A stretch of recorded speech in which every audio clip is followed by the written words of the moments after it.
వేసవిలో ఎండలే కాదు కొన్ని రకాల జబ్బులు కూడా మనల్ని భయపెడుతుంటాయి. వాంతులు, విరేచనాలతో మనిషిని మృత్యుముఖానికి తీసుకువెళ్లే అతిసార వ్యాధి అలాంటిదే. వేసవిలో మామూలుగానే నీటి ఎద్దడి తీవ్రంగా ఉంటుంది.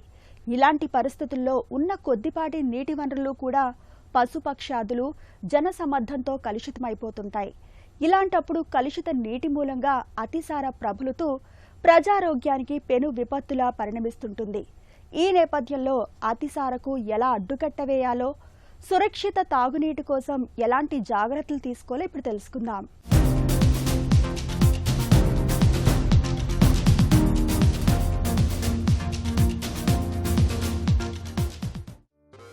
వాంతులు, విరేచనాలు ఈ రెండు పెద్దగా భయపెట్టే జబ్బుల్లాగా కనిపించకపోవచ్చు. కానీ ప్రపంచవ్యాప్తంగా ఏటా 100 కోట్ల డయేరియా కేసులు నమోదవుతున్నాయని, అందులో 20 లక్షల మంది కేవలం వాంతులు, విరేచనాల మూలంగా చనిపోతున్నారని తెలిస్తే వాంతులు, విరేచనాలు ఎంత ప్రమాదకరమైనవో అర్థం చేసుకోవచ్చు.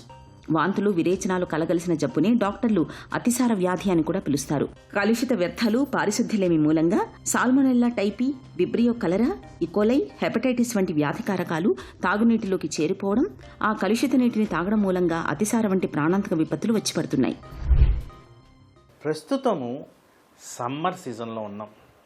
సమ్మర్ కారణంగా ఈ అతిసార వ్యాధి అనేది చాలా ఎక్కువగా అనిపిస్తుంది. డయేరియా, అది కూడా ఎక్స్ట్రీమ్స్ ఆఫ్ ఏజ్లో లయబిలిటీ ఎక్కువ ఉంటుంది, ప్రివలెన్స్ ఎక్కువగా ఉంటుంది. మరి అతిసార వ్యాధి అంటే ఏంటని చూస్తే వాటరీ స్టూల్స్, గుర్తుపెట్టుకోండి, పల్చంగా నీళ్ళ రూపంలో వచ్చే మోషన్, అలా అయినే దాన్ని డయేరియా అంటారు.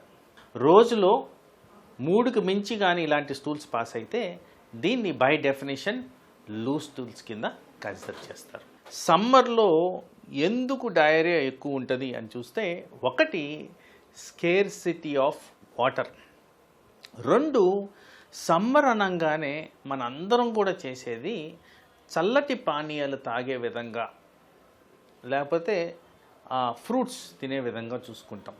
కానీ శుభ్రపరిచేదానికి ఆ ఏరియాస్ పరిశుభ్రంగా ఉన్నాయా, అడిక్వేట్ అమౌంట్ ఆఫ్ వాటర్ ఉందా, వాళ్ళ స్టోరేజ్ ఫెసిలిటీ నార్మల్ ఉందా లేదా మీరు గమనించుకోవాలి. ఎందుకు అంటే ఈ డయేరియా అనేది వచ్చినప్పుడు కారణాలు పలు రకాలు. వీటిల్లో ముఖ్యంగా సమ్మర్కి ఉద్దేశించి మాట్లాడుతున్నప్పుడు వైరల్ ఇన్ఫెక్షన్స్, 2వది బ్యాక్టీరియల్ ఇన్ఫెక్షన్స్, 3వది ఫుడ్ పాయిజనింగ్, 4వది మనకు underlying condition inflammatory bowel disease అనడం. వీటిలన్నిటి కారణంగా లూజ్ స్టూల్స్ వచ్చేదానికి ఛాన్స్ ఉంది.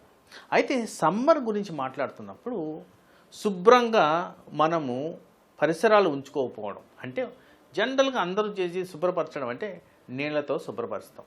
మరి సమ్మర్లో మనందరికీ తెలిసిందే వాటర్ అంత అడిక్వేట్గా ఉండవు, కాబట్టి శుభ్రపరచడం అనేది సరిగ్గా ఉండదు. తర్వాత ఈ చల్లటి పానీయాలు, ఈ ఫుడ్ ఐటమ్స్ ఏదైతే తింటామో వీటిలో ఐస్ తరచుగా వాడతారు. మరి ఆ ఐస్లో నాణ్యత ఉందా, దాన్ని ప్రాపర్గా స్టోర్ చేశారా, ప్రాపర్గా ప్రిపేర్ చేశారా, కంటామినేట్ కాకుండా ఉందా, ఇది కూడా గమనించుకోవాల్సిన అవసరం ఉంది. అండ్ సహజంగా ఈ చల్లటి పానీయాలు తాగేటప్పుడు వాటిలో అడిటివ్స్ వేస్తుంటారు, కలర్డ్ ఐటమ్స్, ఇంకోట అని వేస్తుంటారు. అవి కరెక్ట్ ఉన్నాయా లేవా, ఎందుకంటే ఇక్కడ మనకి ఫుడ్ పాయిజనింగ్ అయ్యేదానికి ఛాన్స్ ఉంది. తర్వాత 4వది మోస్ట్ ఇంపార్టెంట్, సమ్మర్లో వేడిగా ఉన్నప్పుడు ఈ క్రిములు ఏవైతే ఉంటాయో, వైరస్ కావచ్చు, బ్యాక్టీరియల్ కావచ్చు, మనందరికీ తెలిసిన అంశమే, టెంపరేచర్ ఎక్కువగా ఉన్న చోట ఈ క్రిములు అనేవి ఎక్కువగా పెరుగుతాయి, ఇన్ఫెక్షన్స్కి దారితీస్తాయి. ఈ బ్యాక్టీరియల్ ఇన్ఫెక్షన్స్ ఈజీగా రావడానికి కారణం పర్టికులర్గా స్టోరేజ్ ఉన్న ఫుడ్స్లో ఇది అధికంగా వస్తుందని మనం గ్రహించాలి. అలా వచ్చిన ఐటమ్స్ మనం తిన్నప్పుడు డెఫినెట్గా అది మనకి లూజ్ స్టూల్స్కి దారితీస్తుంది.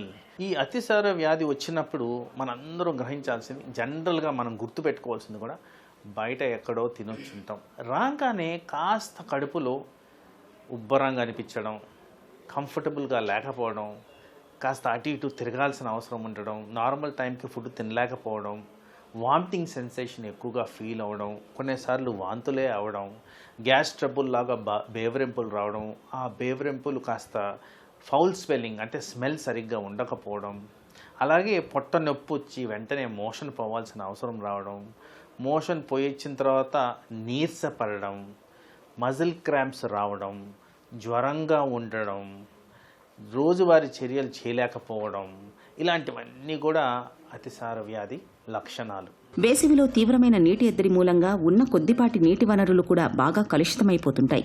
దీంతో మిగతా సీజన్లతో పోలిస్తే వేసవి కాలంలో ఈ అతిసార వ్యాధి బాగా ప్రబలుతూ ప్రజారోగ్యానికి ప్రాణాంతకంగా పరిణమిస్తుంటుంది. అతిసార బారిన పడ్డప్పుడు నీళ్ల విరేచనాలు ఒక పట్టాన తగ్గవు. ఫలితంగా శరీరంలోని నీరు, లవణాలు బాగా తగ్గిపోతాయి. మనిషి వేగంగా నీరసించిపోతుంటాడు. ఇలాంటప్పుడు ఒంట్లో ద్రవ నష్టాన్ని నివారించేందుకు వీలైనంత త్వరగా ఉపశమన చర్యలు చేపట్టాలి. గ్లూకోజ్ నీళ్లు, పండ్ల రసాలు, ఉప్పు కలిపిన మజ్జిగను, కొబ్బరి నీళ్లను తరచూ తాగిస్తుండాలి. గ్లాసుడి నీళ్లలో చిటికెడు ఉప్పు, కొద్దిగా పంచదార కలిపిన ద్రావణాన్ని తాగించడం మరీ మంచిది. ఇక పరిస్థితి మరీ విషమంగా ఉన్నప్పుడు సాధ్యమైనంత త్వరగా ఆసుపత్రికి తీసుకువెళ్లాలి. అతిసార వ్యాధి అని మనం గ్రహించగానే first and foremost liquid intake పెంచుకోవాలి. జనరల్ రికమెండేషన్ వాటర్ ఇంటేక్ తీసుకోవడం ముఖ్యం. తర్వాత అసలు దీనికి ప్రథమ కారణం మనం బయట ఫుడ్ తిన్నందుకు వస్తుందని గ్రహించాలి. సో బయట ఫుడ్ని అవాయిడ్ చేస్తూ ఇంట్లోనే నివారణ చర్యలు అనేవి స్టార్ట్ చేయాలి. జనరల్గా మనం ఇంట్లో తయారు చేసుకునే వస్తువుల్లో గంజి, సాబుదానా వాటర్, బార్లీ వాటర్, పప్పు మీద నీళ్లు, మజ్జిగ, కొబ్బరి నీళ్లు, వీలైన చోట to an extent sugar cane juice కూడా తీసుకోవచ్చు. అది కూడా శుభ్రమైన పరిస్థితుల్లోంచి.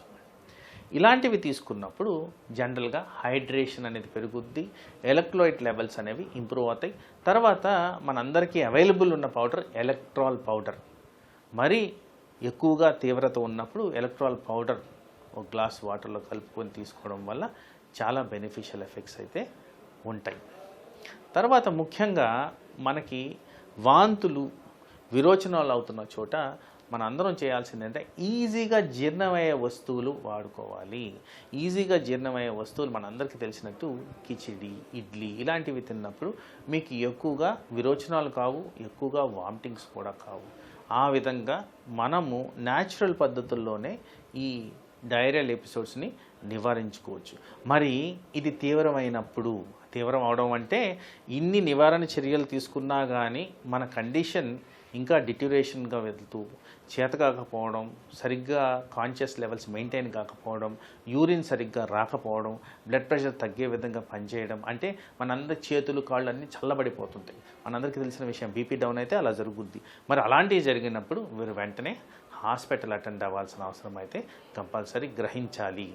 అది కూడా కాకుండా ఒకవేళ ఇలాగే loose motions more than 3 times for more than 7 days కానీ అట్లాగే కంటిన్యూ అవుతున్నా కానీ మీరు ఇంట్లో కూర్చోవద్దు. తీవ్రత పెరిగినా కానీ, డ్యూరేషన్ పెరిగినా కానీ కంపల్సరీ ఆసుపత్రిని మనము విజిట్ చేయాలి. అక్కడ required amount of investigations and treatment కూడా తీసుకోవాల్సిన అవసరం అయితే ఉంటుంది.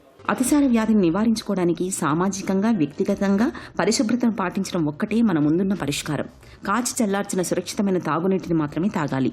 తాగునీటిలో క్లోరిన్ బిళ్లను వేసి అరగంట తర్వాత తాగడం మరీ మంచిది. ఆహార పదార్థాలపై తప్పనిసరిగా మూతల్ని ఉంచాలి. మల విసర్జనకు వెళ్లి వచ్చిన తర్వాత చేతుల్ని శుభ్రంగా కడుక్కోవడాన్ని ఒక అలవాటుగా మార్చుకోవాలి. బజార్లలో దొరికే పళ్ల రసాలు, చెరకు రసాల్ని తాగకపోవడమే మంచిది. ఇలా అన్ని రకాలుగా తగిన జాగ్రత్తలు తీసుకోవడం ద్వారా అతిసార వ్యాధిని చాలా వరకు నివారించుకోవచ్చు.